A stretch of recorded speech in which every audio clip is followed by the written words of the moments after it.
Good morning બાળકો. ધોરણ 6 ગણિતમાં આપણે 8મું પ્રકરણ જોઈએ છીએ, દશાંશ સંખ્યાઓ.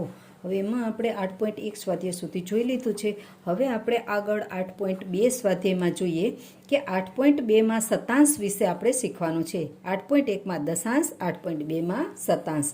શતાંશ એટલે 1 સેન્ટીમીટર બરાબર 1/100 મીટર. શતાંશ. શતાંશ એટલે 1 સેન્ટીમીટર બરાબર 1/100 મીટર. આ જે છે એ શતાંશ કહેવાય. અથવા તો 1 મીટરનો 1 શતાંશ ભાગ એટલે કે 1 મીટરનો 1 શતાંશ, આ શતાંશમો ભાગ, એટલે એ આપણે શતાંશ એને કહીએ છીએ. હવે આપણે અહીંયા આગળ 8.2માં પ્રશ્ન 1ની અંદર આપણને A, B, C એવા આપેલા છે. એની અંદર આપણને આખું એક ચોરસ આપેલું છે, એક જ. બીમાં આપણને 2 ચોરસ ચોખ્ઠા આપેલા છે, સીમાં પણ 2 ચોરસ આપેલા છે. હવે જે એ છે એમાં ચોરસની અંદર 100 ખાના બતાવેલા છે. 100 ખાનામાંથી અમુક ખાનાની અંદર ટપકા બતાવેલા છે. એ ટપકા કેટલે સુધી બતાવેલા છે? તો એક લાઈન 10ની છે. 10, 20 તો આખા છે, 21, 22, 23, 24, 25 અને 26. તો જે પેલું જે એ છે એની અંદર 100 ખાનામાંથી આપણને 26 ખાનામાં આપણને ટપકા બતાવેલા છે. તો એમાંથી આપણે શું કરવાનું છે કે એકમના સ્થાન ઉપર કંઈ જ નથી. કુલ સંખ્યા કેટલી છે? 26. તો એ 26માં 100નું સ્થાન નથી, તો 100ના સ્થાનમાં 0. આ જે છે એ 100ના સ્થાનમાં 0 હોય. દશકના સ્થાનમાં 2 આવશે અને એકમના સ્થાનમાં 6 આવશે. તો એની એકમના સ્થાનમાં નહીં, એટલે કે દશાંશ. આ એકમના સ્થાનમાં 0 અને દશાંશ અને આ શતાંશ. તો એની જે રકમ છે એ કેટલી થશે? જો એનું ખાનું છે એકમના સ્થાનમાં 0 છે, દશાંશના સ્થાનમાં 2 અને શતાંશના સ્થાનમાં 6, તો એની રકમ જે છે એ 0.26 એવી આપણને થશે. એટલે કે 26/100. એને આપણે 26/100 લખી શકાય, કારણ કે કુલ ખાના કેટલા છે? 100. એમાંથી 26 ખાનામાં ટપકા કરેલા છે, એટલે 100માંથી 26. આમ આપણે કહીએ ને 100માંથી 26. કુલ ગુણ તમને હોય કે આ 100માંથી કેટલા મેળવે છે? 26. તો આપણે આ કરીએ કે 100માંથી 26. તો આને આપણે 0.26 એવી રીતે આપણે લખી શકીએ. હવે આ જે બી ચોરસ છે, બી ચોરસમાં 2 100-100ના ખાનાવાળા છે. તો એક જે 100 ખાના છે એ પૂરા ટપકાથી ભરેલા છે. બીજા ખાનામાં 2 લાઈન આખી ભરેલી છે એટલે 20, અને ત્રીજા ખાનામાં માત્ર 2 બાકી છે એટલે 28. તો એક 100નું ખાનું આખું પૂરું થઈ ગયું છે, એટલે એક એકમ. અને આ જે 28 છે એ 2 દશાંશ અને 6, 8 શતાંશમાં. એટલે એક 100નું એકમના સ્થાનમાં 100 ખાના થઈ ગયા છે, એટલે આખું એક ચોરસ 100નું એક ખાનું એટલે 1. તો એકમના સ્થાનમાં 1, દશાંશના સ્થાનમાં 2 અને શતાંશના સ્થાનમાં 8, એટલે 28 ખાના ટપકા કરેલા છે એટલે 28 ખાના.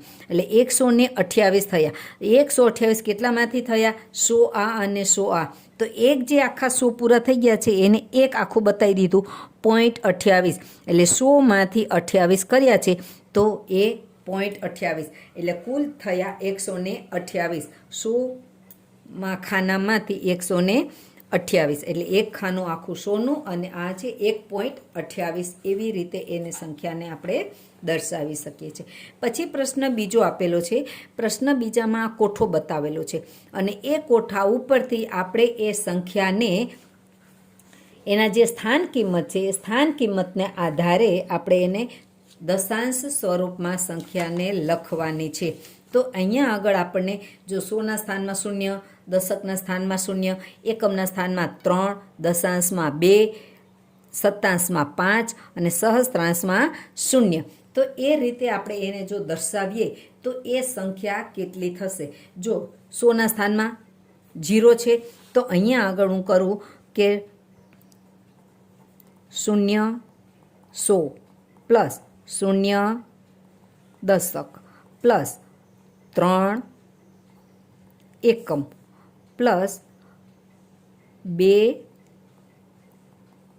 દશાંશ પ્લસ 5 શતાંશ પ્લસ શૂન્ય સહસ્ત્રાંશ.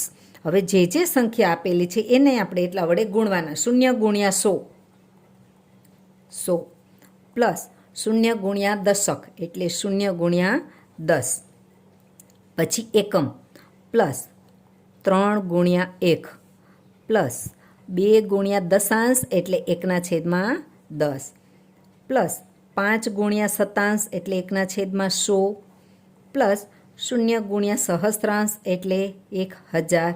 હવે જે સંખ્યાને 0 વડે ગુણાકાર કર્યો છે એનો જવાબ શું થશે? 0. તો આ 0 પ્લસ આનું પણ 0 પ્લસ 3 ગુણ્યા 1 એટલે 3 પ્લસ 0.2, 2 ગુણ્યા 10 એટલે 1/10 એટલે 0.2 પ્લસ 0.05 છેદમાં 100 છે, 2 શૂન્ય છે એટલે જ પોઈન્ટ પછી 2 આંકડા આવશે, 0.05 અને 0. હવે આ રીતે આ સંખ્યા આવી. હવે આ સંખ્યાનો બધાનો આપણે સરવાળો કરવાનો છે. જે સરવાળોનો જવાબ આવશે એ એનો જવાબ થશે. સરવાળો કેવી રીતે કરવાનો છે? તો 3.000 આ સંખ્યા પોઈન્ટ પછી એને 0 આવેલા હોય છે પરંતુ દર્શાવાતા નથી. પ્લસ હવે આ સંખ્યાને 0.2 જ્યાં જ્યાં પોઈન્ટ છે પોઈન્ટની જગ્યાએ પોઈન્ટ મૂકવાનો.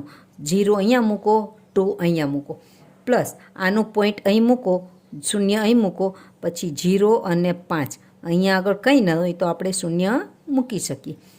0, 5, 2.3 તો જવાબ કેટલો આવ્યો? 3.250. તો આ જે સંખ્યા છે એ સંખ્યાને કોઠામાં સ્થાન કિંમત આપેલી છે એના આધારે એની સંખ્યા આપણે લખીએ તો 3.250 એવી એની સંખ્યા થાય. તો આ જે આખા કોઠાની અંદર જે બધી જ રકમ છે દરેકે દરેક રકમને આપણે એના 100, દશક, એકમ આવા સ્થાનમાં લખી શકીએ અને લખ્યા પછી આપણે એનો સરવાળો કરી અને પછી એનો કુલ ટોટલ આપણે મેળવી શકીએ. પરંતુ જે સરવાળો કરો છો એ સરવાળો ખાસ ધ્યાન રાખવાનો. પોઈન્ટે પોઈન્ટ સંખ્યા મૂકવાની, આગળની આ બાજુ જમણી બાજુ, ડાબી બાજુ પોઈન્ટની જગ્યાએ આવવું જોઈએ.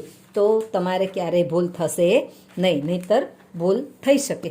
તો આ જે છે એનો આપણે કર્યો છે એવી જ રીતે તમે બી, સી, ડીનું દરેકનું તમે એવી રીતે એનો સરવાળો કરી શકો. તો આપણે અહીંયા આગળ હવે પહેલું છેલ્લું ઈ છે એ ઈનું લઈએ તો ઈમાં શું છે કે 0, 100 એટલે 0, 100 પ્લસ 1 દશક, 2 એકમ પ્લસ 2 દશાંશ પ્લસ 4 શતાંશ પ્લસ 1 સહસ્ત્રાંશ.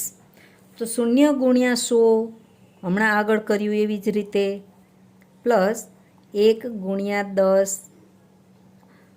2 ગુણ્યા 1 એકમ છે એટલે 2 ગુણ્યા 1 પ્લસ 2 ગુણ્યા દશાંશ છે એટલે 1/10, 4 ગુણ્યા શતાંશ એટલે 1/100 પ્લસ 1 ગુણ્યા 1/1000. હવે આ રીતે આપણે ગુણાકાર મૂકી દીધો. હવે એનો ગુણાકાર કર્યા પછી એનો આપણે જવાબ મૂકીશું.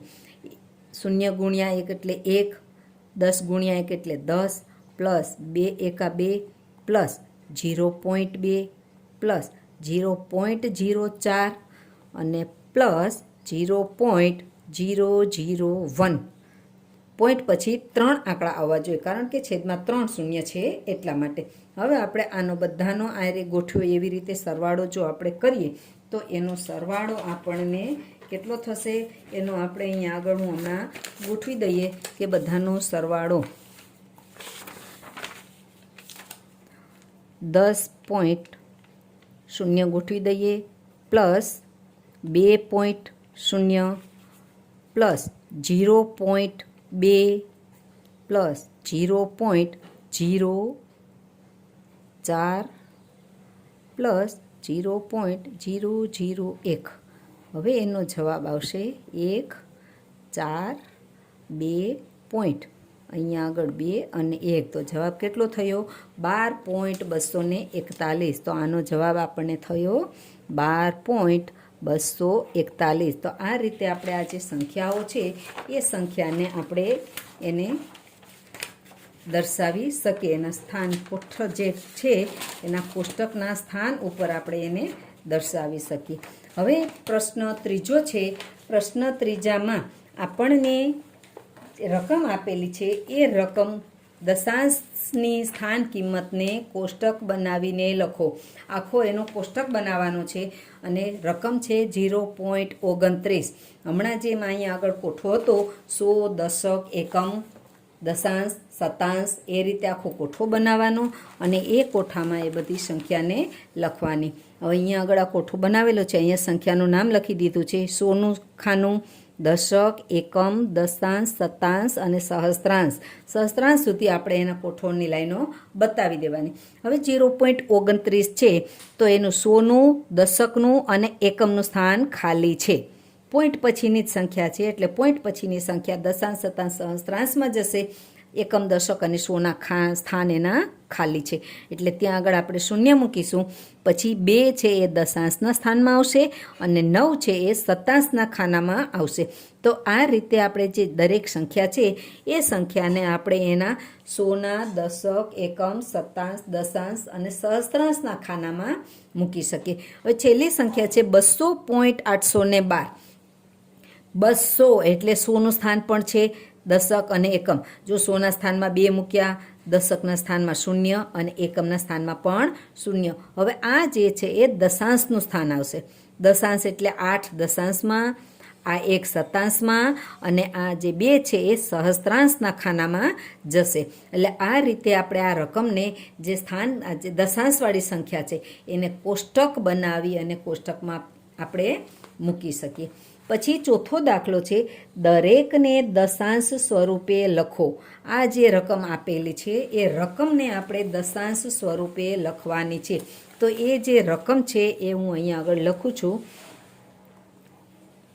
20 + 9 + 4/10 + 1/100. તો 20 + 9 એટલે તો આપણને ખબર પડી જાય કે એ તો 29 જ થાય, પરંતુ 4/10 એટલે આપણે પહેલાં બધાને પોઈન્ટ સ્વરૂપે લખીશું. 20 + 9 + 4/10 એટલે 0.4, 1/100 એટલે 0.01.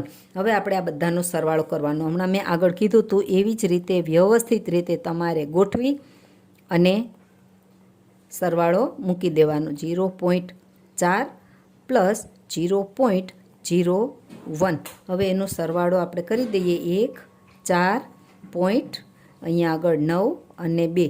તો એનો જવાબ કેટલો થઈ ગયો? 29.41. તો આ રીતે આપણે આ જે સંખ્યાઓ છે એ દરેકે દરેક સંખ્યાને આપણે દશાંશ સ્વરૂપે એના પોઈન્ટ જે છેદમાં 10 કે 100 આપેલા છે એનો પોઈન્ટ 0 દશાંશ દૂર કરી દશાંશ સંખ્યા લખી અને બધાનો સરવાળો આવી રીતે સાઈડમાં મૂકી ગોઠવી અને એનો સરવાળો કરી દેવાનો, જેથી કરી અને ભૂલ થાય નહીં. પછી પ્રશ્ન 5માં જે છે કે દરેક દશાંશને શબ્દમાં લખો. અત્યારે આપણે આ જે સંખ્યા હતી એને આપણે દશાંશમાં લખ્યું. તો હવે જે દશાંશમાં આપેલી સંખ્યા છે એને શબ્દોમાં લખવાની છે.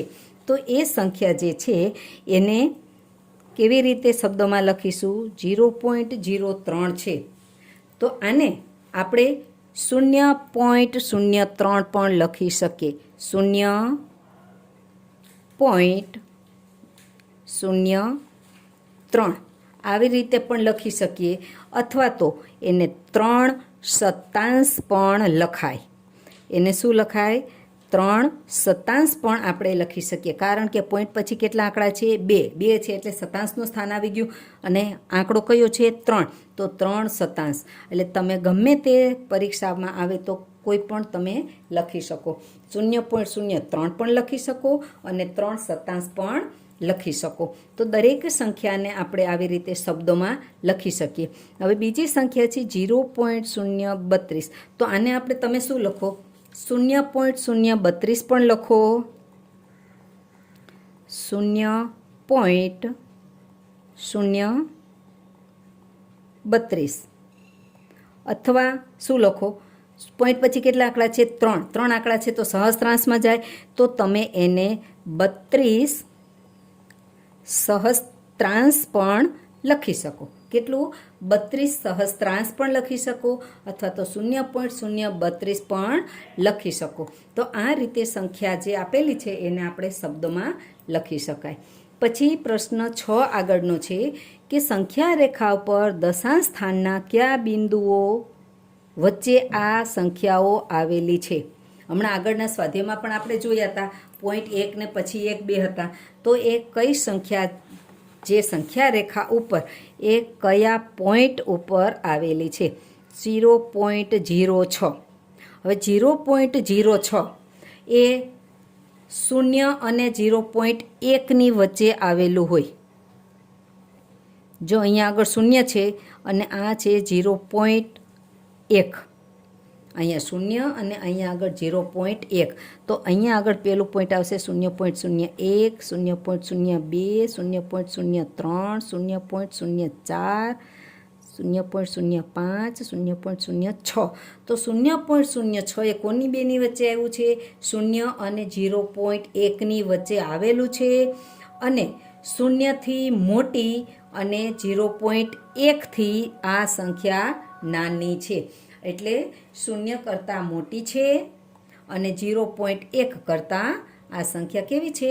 નાની છે. એટલે આ જે સંખ્યા આપણને આપેલી હોય સંખ્યા રેખા ઉપર આવી રીતે માત્ર તમે પેન્સિલથી પણ કરી શકો કે આ સંખ્યા કઈ બે સંખ્યાની વચ્ચે આવેલી છે અને કઈ સંખ્યા મોટી છે અને કઈ સંખ્યા નાની છે એ પણ તમે દર્શાવી શકો. હવે એમાં બીજી સંખ્યા છે 0.92. આ 0.92 એ કોની વચ્ચે આવેલું છે કે 0.9 અને 1ની વચ્ચે આવેલું હોય. 0.9 અહીંયા આગળ 0, અહીંયા 0.9 અને અહીંયા આગળ 1. તો અહીંયા આગળ 0.91, 0.92, 0.9, 0.91, 0.92. તો આ જે સંખ્યા છે 0.9 અને 1ની વચ્ચે આવેલી છે. આ 0.92 એ 0.9 કરતાં મોટી છે અને 1 કરતાં નાની છે. એટલે સંખ્યા રેખા ઉપર આપણે આવી રીતે દોરીએ તો આપણને એનો અંદાજ આવી જાય કે આ સંખ્યા કઈ બે સંખ્યાઓની વચ્ચે આવેલી છે અને કઈ સંખ્યા મોટી છે. હવે પ્રશ્ન આગળનો છે કે આપણને જે સંખ્યાઓ આપેલી છે એનું અતિ સંક્ષિપ્ત રૂપ આપવાનું છે. એનું શું લખવાનું છે? આપણે અતિ સંક્ષિપ્ત રૂપ આપણે આપવાનું છે.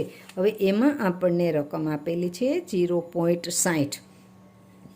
આ 0.60નું આપણે અતિ સંક્ષિપ્ત રૂપ આપવાનું છે. હવે અતિ સંક્ષિપ્ત રૂપ આપતા પહેલાં આપણે તમારે શું ધ્યાન રાખવાનું કે આ જે સંખ્યા છે એનો પોઈન્ટ પહેલાં દૂર કરવાનો.